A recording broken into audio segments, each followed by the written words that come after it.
Oman ഒഴികെയുള്ള Gulf രാജ്യങ്ങളിൽ ഇന്ന് ചെറിയ പെരുന്നാൾ. ഒമാനിൽ നാളെ പെരുന്നാൾ ആഘോഷിക്കും.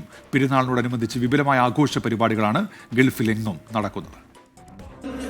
അല്ലാഹു അക്ബർ അല്ലാഹു അക്ബർ അല്ലാഹു അക്ബർ ലാ ഇലാഹ ഇല്ലല്ലാഹ് അല്ലാഹു അക്ബർ. സൗദിയിൽ ഇന്നലെ ഷവ്വാൽ മാസപ്പിറ കണ്ടതോടെ ഇന്ന് ചെറിയ പെരുന്നാളായിരിക്കുമെന്ന് സൗദി സുപ്രീം കോടതിയാണ് പ്രഖ്യാപിച്ചത്. ഇതോടെ ഒമാൻ ഒഴികെയുള്ള മറ്റു ഗൾഫ് രാജ്യങ്ങളും ഇന്ന് ചെറിയ പെരുന്നാളായി പ്രഖ്യാപിച്ചു. ഒമാനിൽ ഇന്നലെ മാസപ്പിറ കാണാത്തതിനാൽ ഇന്ന് റമദാൻ 30 പൂർത്തിയാക്കും. നാളെയാണ് ഒമാനിൽ ചെറിയ പെരുന്നാൾ. പെരുന്നാൾ നമസ്കാരത്തിനായി സൗദിയിലും മറ്റു ഗൾഫ് രാജ്യങ്ങളിലുമുള്ള പള്ളികളും ഈദ്ഗാഹുകളും ഒരുങ്ങി. സൗദിയിൽ മാത്രം 4000-ഓളം ഈദ്ഗാഹുകൾ ഉൾപ്പെടെ 20,000-ഓളം സ്ഥലങ്ങളിലാണ് പെരുന്നാൾ നമസ്കാരം നടക്കുന്നത്. മക്കയിലും മദീനയിലുമുള്ള ഹറം പള്ളികളിൽ ലക്ഷക്കണക്കിന് വിശ്വാസികൾ പെരുന്നാൾ നമസ്കാരത്തിൽ പങ്കെടുക്കും.